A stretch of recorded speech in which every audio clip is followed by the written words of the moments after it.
안녕하세요.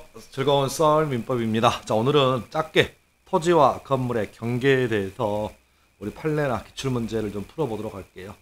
시험 문제 한두 개의 지문은 반드시 물권법 관련해서 내지는 물건 관련해서 숙제가 되는데 생각보다 현실을 접하지 않다 보니까 또 내지는 현실과 다르다 보니까 약간 헷갈리는 지문이 있을 수 있습니다. 그래서 오늘은 짧게 토지와 건물의 경계에 대해서 시험 기출문제 위주로 살펴볼게요. 자, 갑니다.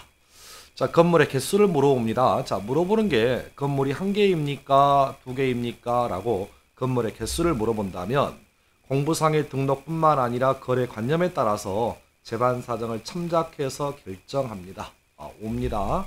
자, 5는 지금 기출문제가 좀 횟수가 표시되어 있는데 신경 쓰지 마시고, 그래서 이렇게 지문이 나오면 5다. 자, 그런데 두 번째 질문도 똑같은 얘기입니다. 역시 건물의 개수를 물어봅니다. 건물의 개수를 물어본다면 공부상의 등록에 의하여 결정되는 것이 아니라 건물의 상태 등 객관적 사정과 소유자의 의사 등 주관적 사정도 함께 참작해서 결정합니다. 이렇게 나와도 이 지문은 5입니다. 다시 한번 정리하시고, 자, 무슨 얘기냐면, 자, 건축물 대장을 띄어봤다.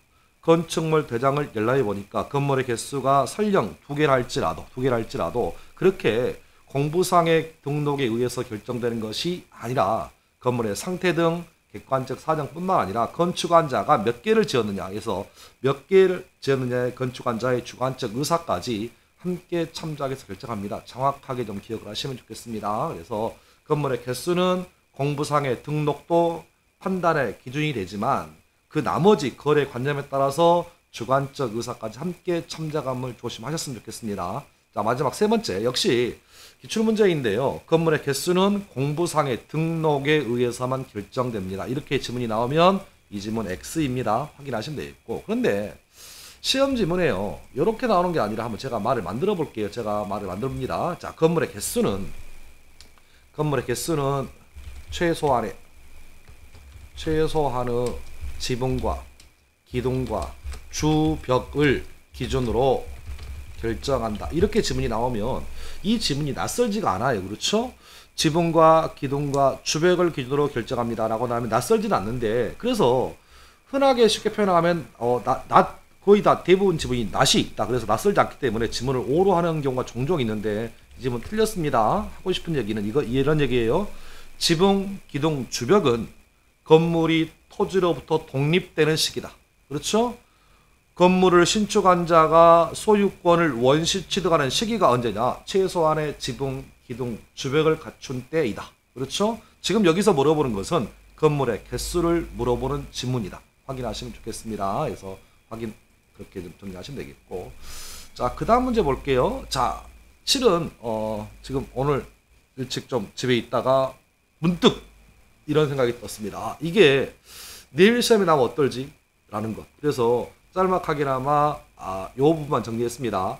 토지의 개수는 지적 공부의 등록 단위가 되는 필이군요. 그렇죠? 토지는 그래서 한 필, 두 필, 세 필지 이렇게 표현하는 것 같아요. 그렇죠? 그래서 우리가 책을 권으로 표현하는 것처럼 토지의 개수는 한 필지, 두 필지, 필 단위를 표준으로 결정한다. 그런 맥락이니까 정확하게 옳은 지문입니다. 자, 그 다음 이제 본론은 이거예요. 토지의 경계, 어디까지가 내 땅이냐라는 겁니다. 그래서 어느 토지가 지적공부, 나라에서 관리하는 지적공부, 예를 들어서 토지대장, 그렇죠? 이렇게 임야대장이 있다면 지적공부상의 한 필의 토지로 등록이 되면 특별한 사정이 없다면 그 경계는 지적도상의 경계에 의해서 특정됩니다. 그렇죠? 그래서 시험 지문 갑니다. 요 지적도라는 게 뭐냐라는 거야. 지적도. 그렇죠? 지적도가 뭐냐? 지적도가 임야도. 그렇죠? 토지대장.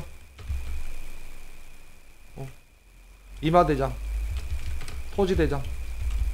그렇죠? 그래서 하고 싶은 얘기는 이런 식으로. 그래서 자, 토지의 경계는 지적도상의 경계에 의해서 특정됩니다. 그럼 시험 지문에 이렇게 나오면 틀렸습니다. 토지의 경계는, 자, 보세요. 현실의 경계에 의한다. 이렇게 나오면 지문 X예요. 그렇죠? 그래서 하고 싶은 얘기는, 자, 물어보는 게, 자, 토지의, 자, 포인트, 경계 보이시죠? 경계는, 자, 틀린 지문, 현실의 경계라고 나오면 지문이 틀렸습니다. 현실의 경계가 아니에요. 현실의 경계가 아니에요. 그렇죠? 뭐에 의해서? 지적도사의 경계에 의해서 그 토지를 확정한다. 요 얘기하고 싶어가지고 집에 누워있다가 번쩍 일어나서 왔습니다. 똑같은 얘기로 지적공부에 등록된 토지의 소유권의 범위는 특별한 사정이 없다면 지적공부상의 경계에 의해서 확정됩니다. 역시 옳은 지문입니다. 그래서 2번 지문도 옳은 지문이고 3번 지문도 옳은 지문이에요. 그러니까 토지의 경계는 현실의 경계가 아니라 물론 다음 장에서 예외적으로 현실의 경계가 나오긴 합니다만 원래 원칙은 현실의 경계가 아니라 지적도상, 즉 임야도 토지대장상의 경계에 의해서 확정된다. 그런 얘기를 정리하시면 되겠고 이에 비해서 자 물어보는 게 건물의 경계입니다. 건물의 경계 혹시 우리 그 상식이 있으신 분 우리 그 예를 들어서 우리 감정평가서를 준비하는 우리 어린 친구들은 대장 건축물 대장이나 안 띄워봤겠지만 공인중개사를 준비하시고 주택가회사를 준비하시는 여러분이라면 혹시나 건축물 대장 같은 경우를 열람해 보셨을 것 같아. 그러면 건축물 대장이에요. 건축물 대장에 그 옆 건물하고 사이가 몇 미터 이런 게 나와 있느냐 그런 건 없습니다. 건축물 대장은 몇 토지 면적이 얼마인데 그 토지 위에 얼마만큼 건물이 올라가 있습니다 라고만 나와 있지 이 건물과 이 건물의 경계가 어디까지냐 그건 안 나와 있어. 그렇죠? 그래서 얼핏 보면 건물의 경계도 자 건축물 대장이라고 하는 지적도상의 경계에 의해서 확정될 것처럼 보이지만 실은 그 건축물 대장상에 옆 건물과의 경계가 그 미터가 안 나와 있습니다. 그러니까 건물과 건물 사이에 현실의 경계에 의해서 판단합니다. 이해하셨나요 지금? 그래서 자 요 얘기 하고 싶어가지고 옳은 얘기입니다. 그래서 헷갈리지 말고 정리하세요. 토지의 경계는 지적공부상의 경계에 의해서 확정되지만 건물의 경계는 건물과 건물 사이의 현실의 경계에 의해서 확정됩니다. 확인하시면 좋겠습니다. 자 마지막 질문 갑니다. 자 한 필의 공간적 범위를 특정하는 것은 토지 한 필지 공간의 범위를 특정하는 것은 지적도나 임야도의 경계이지 등기부의 표제부나 임야대장, 토지대장에 등기된 면적이 아니랍니다. 됐죠? 그래서 자 도는 그림이잖아요. 그림이잖아요. 대장은 도는 그림이야. 땅이 모여있는 그림이 나와 있고 임야도도 그림이잖아. 지적공부가 그 얘기잖아요. 근데 대장은 예를 들어서 2-1번지 300제곱미터만 나와 있어. 그러니까 경계가 안 나와 있어 지금. 토지대장, 건축물 대장에는 토지대장 내지는 임야대장에는요 면적만 나와 있어. 면적만 2-1번지 면적만 나와 있지 옆 토지와 경계가 어디가 안 나와. 그래서 그림을 봐라. 그림을. 그래서 지적도, 임야도 제가 전 시간에 지적도를 임야대장 했는데 그게 아니라 지적도와 임야도 그림 그리는 거. 그렇죠? 그림 그리는 거. 그러니까 도면에 의해서 확인해야지 등기부의 표제부나 내지는 등기부나 임야대장 내지는 토지대장으로 등기된 면적은 아닙니다. 의미 이해하셨죠? 그래서 옳은 지문입니다. 자 그렇게 보시면 이렇게 보시면 되겠고 자 그 다음 여기 예외적인 판례인데요. 기술적 착오로 지적도상의 경계선이 진실한 경계선과 살짝 다르대요. 이럴 때는 현실의 경계에 따릅니다. 제 말 이해하셨나요? 지금 그러니까 하고 싶은 얘기는 자 지적도상의 경계가 기술적 착오로 인해서 진실한 경계선과 서로 다를 수 있어.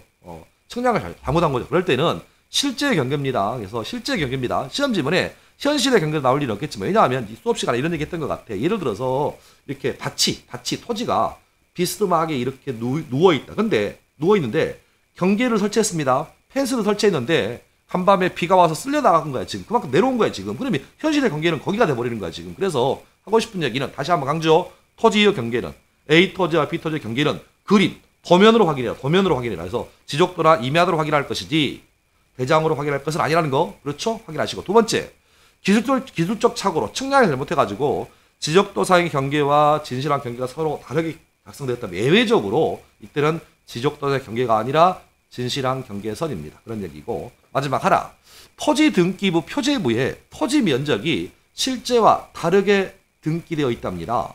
이러한 등기는 해당 토지를 표상하는 등기로서 효력이 없느냐? 아닙니다. 있습니다. 토지는 맞잖아요. 지금 그러니까 예를 들어서 토지 등기부의 표제부에 그 토지의 면적이 200제곱미터이다. 근데 실제 면적이 250제곱미터래. 그러면 200제곱미터까지 유효잖아요. 지금 전부가 뭐가 되는 게 아니야. 지금. 그래서 그러한 등기를 할지라도. 왜냐하면 등기부상의 면적과 도면상의 면적이 서로 다르면 사실관계는 우리가 지적도를 위주로 기준으로 판단했기 때문에 등기는 잘못될 수 있다. 그런 맥락에서 토지등기부의 표제부에 토지 면적이 실제로 다르다고 할지라도 지번이 맞다면 그 등기는 당연히 유효한 등기로 효력이 있습니다. 그래서 이 지문은 X입니다. X입니다. 그래서 확인하시면 좋겠습니다. 자, 이렇게 짧게 10여 번 잠깐 얘기했습니다. 그래서 분명히 물권법 보는 아마도 첫 멘트에 요즘 소유권 관련 부분에서 자주 나오니까 토지의 경계와 건물의 경계는 어디를 기준으로 판단하는지는 좀 구분했으면 좋겠습니다. 자, 오늘 금요일입니다. 내일이 감정평가사 시험입니다. 감정평가 수험생 여러분 시험 잘 보시면 좋겠습니다. 아마 합격하실 거예요. 그렇죠? 그러니까 마음을 편안하게 가지시고 그냥 해왔던 대로 내가 어려우면 남들도 어려운 거죠. 그렇죠? 그리고 내가 떨어지면 나 아니면 누가 붙은 사람이 누가 있겠어요. 그렇죠? 그런 자신감 가지고 시험장 입시를 하셔가지고 좋은 결과 내시면 감사하겠습니다. 여러분 감사합니다. 내일 뵐게요.